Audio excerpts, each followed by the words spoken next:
Order, order. Beg your pardon.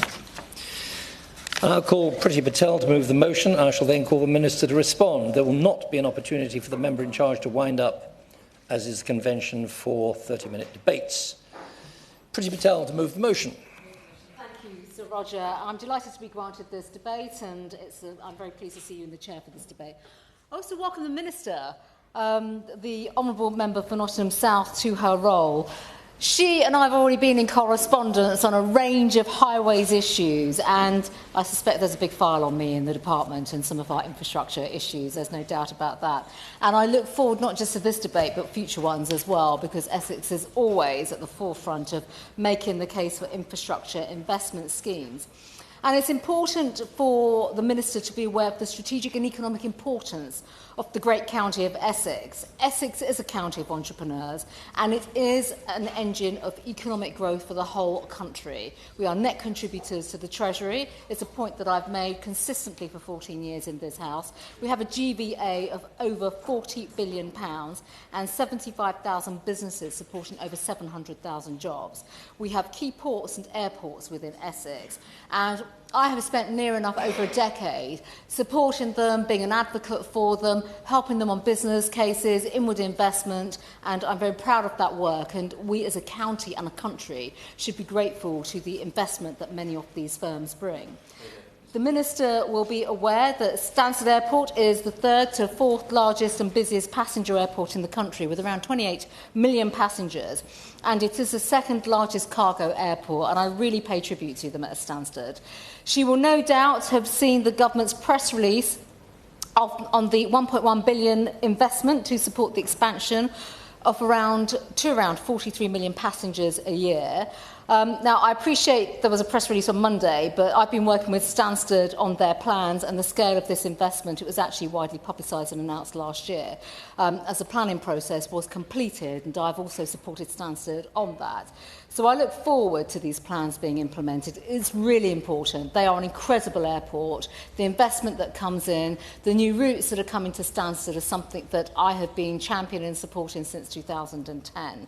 And of course, as well as Stansted, we have Southend Airport, and we have various ports supporting and facilitating international trade, Harwich, Tilbury, and DP World London Gateway. And I have spent over a decade working with friends and colleagues at DP World.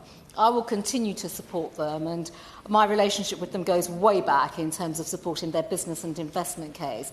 And again, like Stansted, we've heard the announcement this week from DP World, and much of that has already been in train.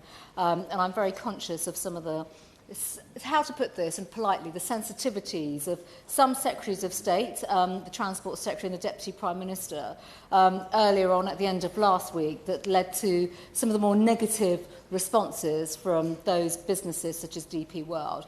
But they are important investors to the United Kingdom, and we should never undermine them. They are the ones that have brought capital investment as well as jobs and growth to our great county and also to our country. And of course, the reason being why they locate to Essex is because of the close proximity to London and everything else that that brings. And, we have Felixstowe to the north in Suffolk, and of course you've got Dover in Kent. All of these ports are significant to the health and economic well-being of the United Kingdom, as well as London and the South East. And these containerised goods are moved through our region, the east of England, but Essex in particular, and we are a buoyant hub for international trade. Consequently, businesses and investors know that because of our favourable strategic location, Essex is a place to do business. But to support that significant economic growth, and I never tire about speaking about Essex, the economic dynamics of our county, new investment and further job creation that we need also means that the strategic road network must be supported. And with that, I do want to touch on a few particular schemes, because one of the most pressing road investment schemes is the widening of the A12 between Junction 19 at the Boreham Interchange and Junction 25 at Marks Tay. The Minister, I have no doubt, would have been briefed extensively on the background of this scheme, but there's a long history to this.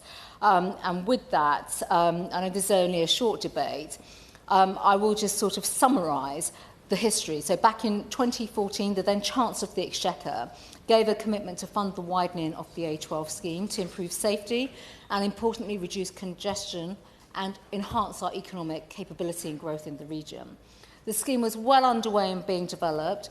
Local planning authorities, as part of their local processes, plan processes, were considering a garden community that had an impact on this entire scheme.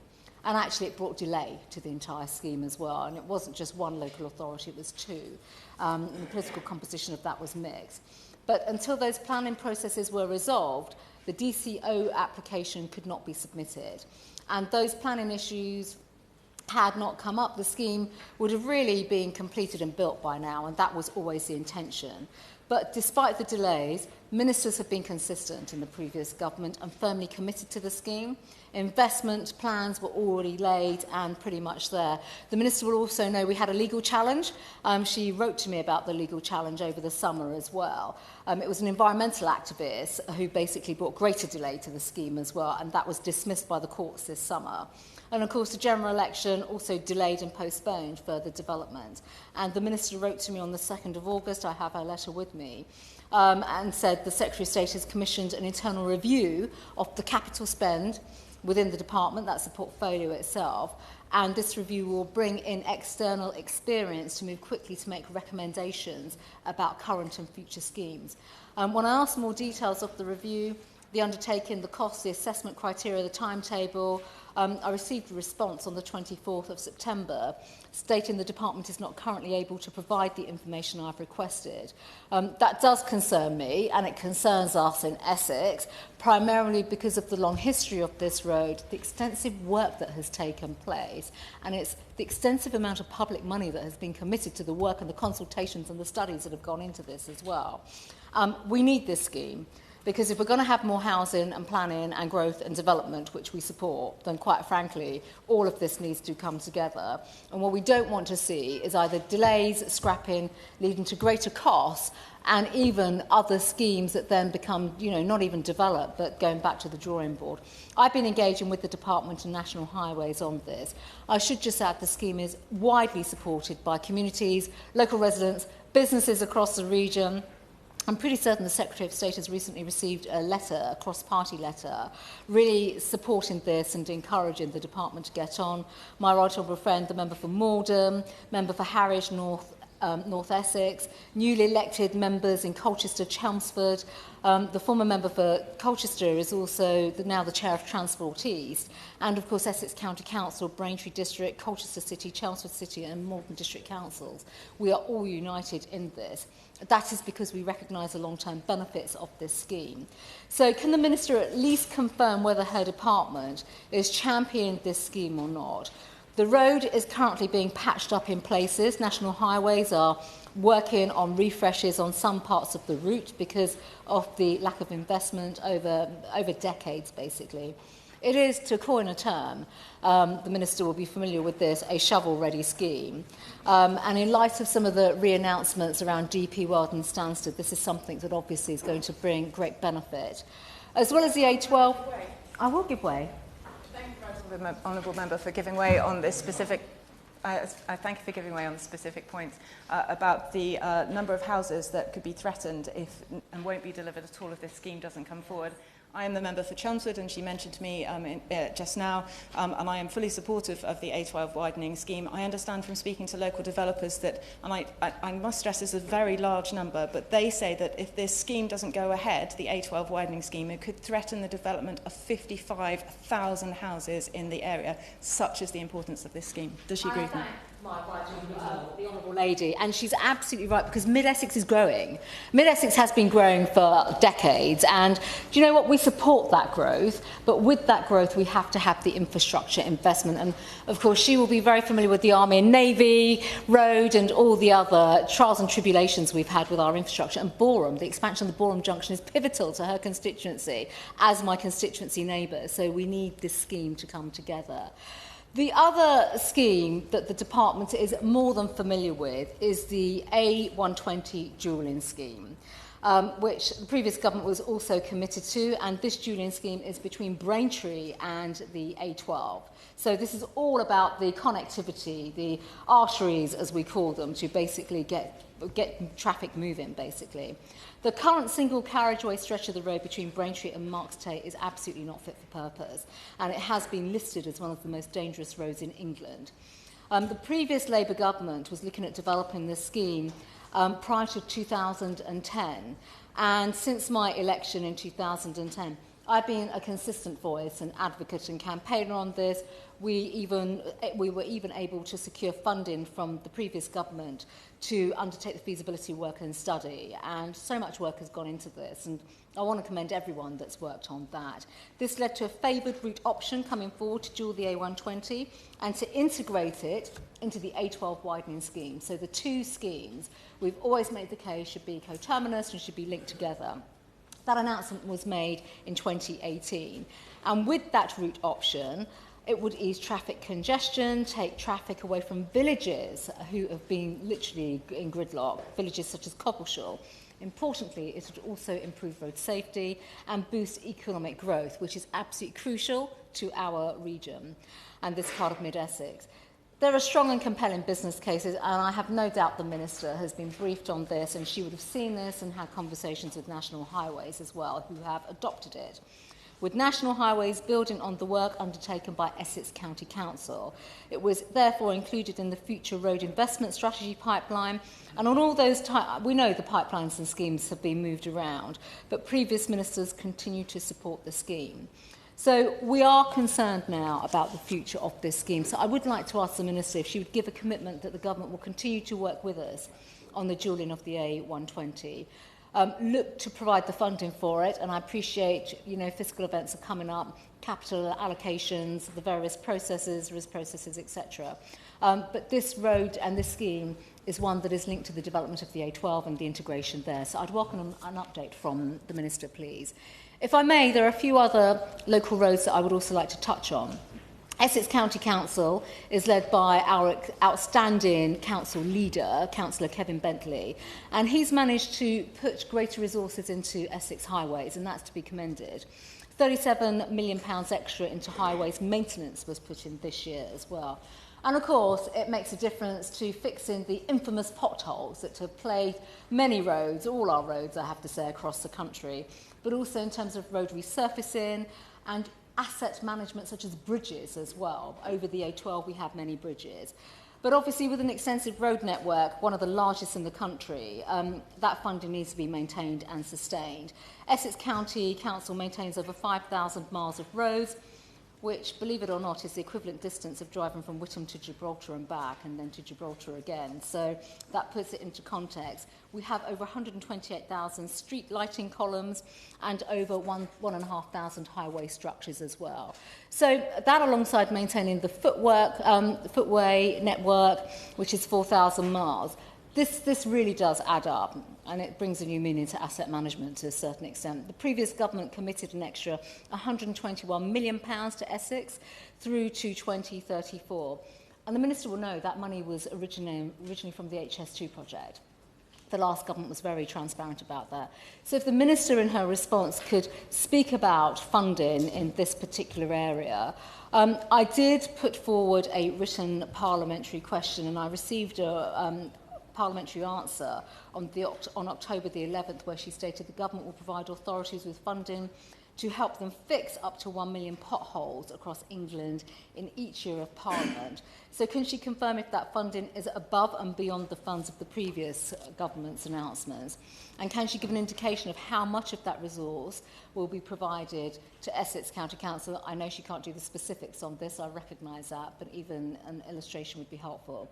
And I do understand from the Labour Party's manifesto, page 129, that this commitment would be funded from deferring, I think it was £320 million from the A27 Arundel bypass scheme, freeing up something like £65 million a year. However, in the Fixing the Foundations paper published by the Treasury at the end of July and presented by the Chancellor to Parliament, the Treasury announced that the A27 scheme was being cancelled, but gave no indication of those funds being diverted to local potholes and local road maintenance. So some clarification from the Minister, I think, would be greatly helpful, as she has announced a commitment in that parliamentary answer. So some of the details would be helpful. I do just want to touch on the Lower Thames crossing. I'm sure the Minister will be well and truly briefed on this, because this is a very significant scheme. And it's a scheme, again, that we have been championing, speaking about, making the case for quite a while now. But the decision to defer this scheme has caused actually a degree of frustration, particularly from businesses, and some confusion as well. It's going to unlock billions of pounds of growth. I know the Minister will be aware of that. Housing, jobs along the Thames estuary and beyond. And it's going to increase capacity, therefore easing congestion on the Dartford crossing. The infamous Dartford crossing, which has been a battle underway for many, many years since they removed the toll booths. But the fact of the matter is our roads are busy. Now, businesses need certainty to invest, and that's why this route and scheme is so important. And plus, we want to see the revolution in skills, job development and apprenticeships, and this scheme will also help local SMEs. So I would be very grateful for any comment that the Minister has there. Of course, we also have the A127 corridor, which I know Essex County Council will be making representations on. In Chelmsford itself, the Army and Navy works around the sustainable transport package as well. These are important areas, Sir Roger, that I would like some responses from the Minister. And just to conclude, Essex has benefited from new investment in highways in recent years. And, you know, we are a very buoyant county, and we stand up and we just get on, and as I've said, we're net contributors to the Treasury. We've had strong focus from the previous government in bringing forward key strategic schemes to boost investment, jobs and growth. So I'm really looking to the Minister at this early stage, obviously in her ministerial role, to respond back to some of the questions I put forward. Maintain a commitment to open dialogue in these areas. We'll come back in this hall and have future debates as well. And I would be glad to bring representatives from Essex at some stage to meet with the Minister and her officials to discuss some of these schemes further as well. Thank you, Sir Roger. The question is, has considered funding for highways in Essex? Minister Lynn Greenwood. Thank you, Sir Roger. It's a real pleasure to serve under your chairmanship this afternoon, and can I begin by congratulating the Right Honourable Member for Witham on securing today's debate on funding for highways in Essex, and I thank her for the many points she has made and the questions that she has asked. I'm not sure I will be able to answer all of them to her satisfaction, but of course I remain open to a continuing dialogue about these issues, and having read her correspondence on these issues over the last 3 months, I know she's a very long-standing campaigner for investment in transport infrastructure, both in her constituency and across Essex, and she's rightly proud of the contribution that her county makes to the UK economy and its strong international trading links. Now, rebuilding Britain means modernising our transport infrastructure. As I think she recognised, our road network is plagued by long-promised projects that have not been delivered, and the potholes cratering our roads are a very visible sign of decline. This government will maintain and renew our road network and ensure that it serves all users, remains safe and tackles congestions. And I know that that is what her constituents would want and what businesses in her constituency would want. However, the financial inheritance this government has received is extremely challenging. The previous administration left us a £22 billion public spending gap in this year alone, and 2.9 billion of that is unfunded transport commitments, things that were promised but to which there was no funding stream attached. And I can see that communities up and down the country have been given hope for new transport infrastructure where there were no plans or funds to deliver them. And I say here today that this government will not make that mistake. We have to rebuild, in one moment, rebuild our economic foundations whilst restoring transparency and public trust. I will give way. I thank the Minister for giving way. Just on this point, if I may respectfully say, You know, we're not here to do partisan politics, and importantly, these schemes were funded by the last government. They've been under development for over 10 years now, and it's subject to planning and effectively judicial review, particularly on the A12. So I don't think it's going to be good enough just to sort of say, you know, there was a black hole, because within the department, these schemes were funded, there was investment, and these schemes are shovel-ready and ready to go. And the real question here is, what is going to happen to these future schemes? The government wants to cancel them, just tell us they're going to be cancelled. But the reality is all the work has been done in the department, and I would respectfully say that it would be really useful, and it might not happen today, but even from officials to get a proper update on the status of these particular projects, the A12 and the A120. Well, I thank her for intervention. My point was to set out the context within which I'm going to make comments about about some of the specifics that she's asked, but undoubtedly looking across the department in terms of the commitments that the previous government had made, not just on roads but on rail, is there were over-commitments made. There were promises given that could not be fulfilled, and that's why we're having to look again, and why on the 30th of July the Secretary of State for Transport announced that she was commissioning an internal review of the department's capital spend portfolio, and that looks across the totality of our capital schemes on rail and on road, and that review will support the development of our new long-term strategy for transport, developing a modern and integrated network with people at its heart, and ensuring that transport infrastructure can be delivered efficiently and on time. Now, I'd like to start by talking about local roads. As measured by length, these form the majority of our country's road network. This government takes the condition of local roads very seriously and is committed to maintaining and renewing the local road network.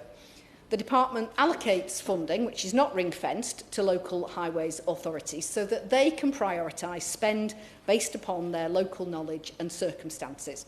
And the Department for Transport will provide Essex County Council with £34.5 million during the 2024-25 financial year to enable it to carry out its maintenance responsibilities for local roads in the area. Now, I would love to be able to give her a commitment, but funding for future years is a matter for the spending review, as she will know. But I do understand the importance of ensuring that local roads are well maintained. Now, in addition, we will provide local authorities with funding to help them fix up to an additional 1 million potholes across England in each year of this Parliament. And that is a commitment that we have made. My officials are also in regular contact with the Council to help it develop and manage its schemes within the Major Road Network and Local Large Majors programme. The department is currently assessing the full business case for the A127-A130 Fairglen interchange scheme and is reviewing the strategic outline case for the A127 corridor improvements, on which we've asked for further information to help with our assessment. We also stand ready to provide assistance as and when needed as the Council develops a full business case for the Army and Navy Sustainable Transport Package. Of course, all future decisions on the major road network schemes are subject to the current spending review and the department's capital review. Now, turning to the strategic road network, our motorways and main A roads, this encompasses the roads that are most important for people to get around the country. And within the east of England, as she says, the A12 is one of the busiest roads and provides the strategic road network with its main southwest, northeast road through Essex and Suffolk, connecting Ipswich and places in her constituency to London and to the M25. It does provide a strategic connection for the ports of Harwich and Felixstowe and nearby Stansted Airport, which, as she said, is important for both passengers and freight. Now, the section between Chelmsford at junction 19, Boreham Interchange to junction 25, Markstay Interchange, carries high volumes of traffic with up to 90,000 vehicles every day. Heavy goods vehicles are between 9 and 12% of the traffic on this section due to those important freight connections, especially to Felixstowe and Harwich, which almost double the national figure of 5% on most routes. And this section of the A12 is also an important commuter route. So I understand why she is so passionate about the improvement she's seeking. That resulting congestion leads to delays and means that during the morning commute, a driver's average speed is particularly slow in both directions for a dual carriageway A road of its kind. Now, to tackle this, the A12 and the from Chelmsford to A120 road improvement scheme was announced, as she says, in the second road investment strategy published in March 2020. And the scheme proposes to widen the A12 to 3 lanes between junction 19 north of Chelmsford and junction 25 A120 interchange with the aim of improving safety, reducing congestion and providing safer alternative routes away from the A12 for cyclists, walkers and horse riders. So I recognise the level of support for this scheme and its importance to her and her colleagues' constituents, and the Honourable Member for Chelmsford rightly highlighted her own concerns. However, as I noted earlier, the financial inheritance that the government's received is extremely challenging, and the A12 Chelmsford to A120 scheme, alongside other future road projects, is being considered as part of the department's capital review, and that in turn will inform the upcoming spending review. As the Right Honourable Member knows, major investment decisions are a matter for the spending review, and I'm not at this stage in a position to give assurances about individual schemes. I know that position is frustrating for her. It's somewhat frustrating for me, but I do understand the points that she makes and the arguments that she puts forward. Now, the A120 is also an important strategic route in the east of England, and commuters, freight, residents and businesses currently suffer daily lengthy delays on this single carriageway road.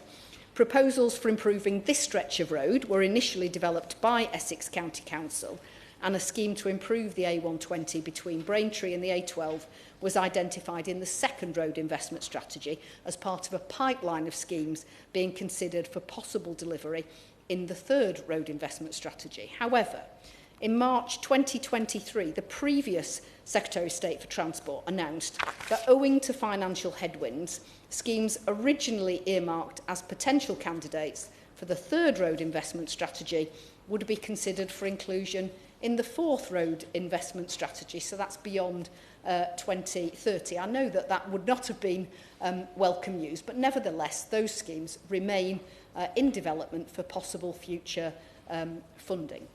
Now, I can't really say, and I know she touched on the issues around the Lower Thames crossing, but she'll know that as this is a live planning application, it wouldn't be appropriate for me to comment further. The deadline for the decision has been extended to allow more time for the application to be considered further, including any decisions made as part of the upcoming spending review. Now, despite the difficult financial inheritance, I can assure the Right Honourable Member and her colleagues that my department is committed to putting transport at the heart of mission-driven government. As she understands, growth is absolutely vital, and transport is a vital enabler, not just for growth, but for our wider ambitions, including health and road safety and those links. I am determined that we will build the transport infrastructure that drives economic growth, that improves opportunities in every part of the country and delivers value for money for taxpayers. And I'm sure I would have her support in that ambition. It requires a fundamental reset of how we approach capital projects. We need public trust, we need industry confidence, and we need government integrity at its heart. We don't want to make promises that we cannot keep. Now, I thank the Right Honourable Member again for securing this debate. As she recognised, transport is a vital enabler of jobs, of housing, of opportunities, of growth. And I'm sure that we share the desire to see those things for Whittam, for Essex, and indeed the whole country. Thank you. The question is that this House has considered funding for highways in Essex. As many of that opinion say aye. Contrary, no. Somebody said aye. Contrary, no. The ayes have it. Order, order.